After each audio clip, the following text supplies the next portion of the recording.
Hi there! In our linear regression examples so far, we always ended up with a model that looked good enough. By this I mean that the assumptions for our model are satisfied. The error terms were assumed to be normally distributed with a constant variance. We checked whether this was a plausible assumption by looking at the residuals. Their QQ plot tells us whether this normal distribution seems a valid choice. And also there should be no trend in the residual plot. But what do we do when this is not the case? Let's look at an example. The hardness of wood is quite a crucial property when you want to make furniture or indoor pavement out of it. There is a standard way of measuring this hardness. A small steel ball is being pushed into the wood until the ball is half embedded in the wood. The force required to achieve this is then the Janka hardness rating for this piece of wood, named after Austrian-born American engineer Gabriel Janka. This test is obviously not very complicated, but it is worth wondering whether this hardness relates to other properties, which are perhaps even easier to measure. Well, this is indeed the case. There is quite a strong relation with the wood's density. So, it makes sense to consider the following simple linear regression model, where the hardness depends linearly on the density, as we have done before. This is the fitted line for our dataset of 36 samples of wood. Looks good, right? Also, the coefficient of determination, the R-square, is close to 0.95, which is very high. However, when you look at the scatter plot of the residuals, the figure on the left, there seems to be a pattern. Indeed, for both low and high densities, the residuals tend to be positive, whereas for intermediate values of the density, the residuals tend to be negative. This is typically a kind of behavior that can be solved by considering polynomial models. Let's try a model where the hardness depends on the density as a quadratic function. Y equals beta 0 plus beta 1 times x plus beta 2 times x squared, plus of course the error term u. In R we can still use the lm command. After all, this is the same type of equation as what we had in multiple linear regression. The only peculiarity is that our two explanatory variables are now related, since one is the square of the other. Notice how we implement this in R. We can either use the poly command, where we can specify which degree polynomial we want. Here you need the option raw equals true, so that R works with the polynomial we suggested. If you forget this, R uses orthogonal polynomials, which makes the interpretation more complicated. So it's not what we need here. Or we can use the I command to explicitly tell R to use the square of the density as a separate variable.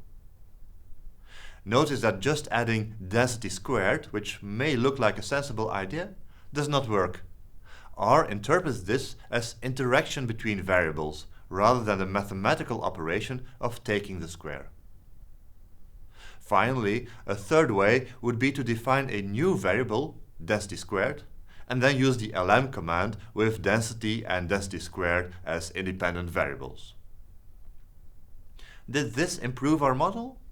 Well, the coefficient of determination has gone up a little bit, from 0.95 to 0.96. But let's check the residuals. They no longer have this quadratic pattern, which is good. However, it isn't perfect yet.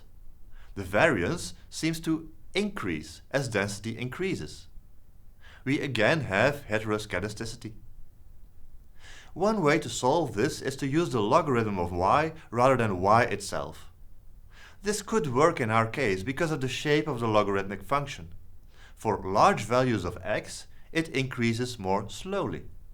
So for large x, we will see that the residual, which now is the difference between log of predicted y and log of observed y, will be smaller. And this effect will mainly be visible for large x, not so much for smaller x. So this transform should have the desired effect of a larger relative decrease of the residuals for large x. Let's see. This is indeed the case. There is no longer this heteroscedasticity from before. Moreover, the coefficient of determination has again increased a bit. It is now 0.97. However, it's not really fair to compare it to the r² we had before, since we are now estimating a different quantity, the logarithm of the hardness rather than the hardness itself. Still, the residual plot and the QQ plot of the residuals are clear signs that this is indeed a very good model. The graph in blue shows the parabola with the estimated coefficients you can find in the output. Do notice the logarithm of the hardness on the vertical axis rather than the hardness itself. The bottom line of all this is that the residual plot really tells you a lot. Are there any trends? Is there heteroscedasticity? In this video we have seen how these issues can be tackled by adding higher degree terms, or by considering a logarithmic transform. Finally, you may wonder how you find the best combination of variables to include in your model. Sometimes you have access to a lot of variables.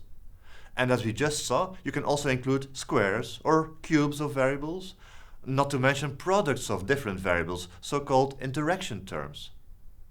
Do you then need to estimate a lot of models and then get rid of some variables, add a few more again, and so on, each time comparing residual plots and r² values? Well, fortunately there is an R command that does more or less this for you. You just define a model using the lm command, including all variables you want to consider. Let's throw in an extra cubic term in a model that we had already. And then you apply the step AIC command to it. R will then consider different models, the one with all the variables in it, but also some with fewer variables. It uses an algorithm to decide which variables to include and which to exclude. For each of those models, the AIC is computed. AIC is short for Akaike Information Criterion. You want this to be as low as possible. As you see, it contains K, which is the number of betas in our model, and L, which is the likelihood. The better the fit, the higher L.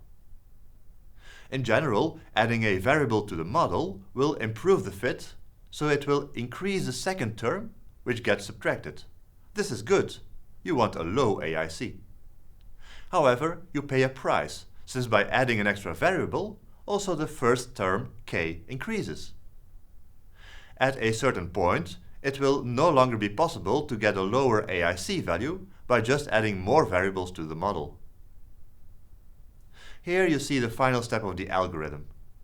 R started with a model where all variables are included, but it landed fairly quickly on the model without the cubic term.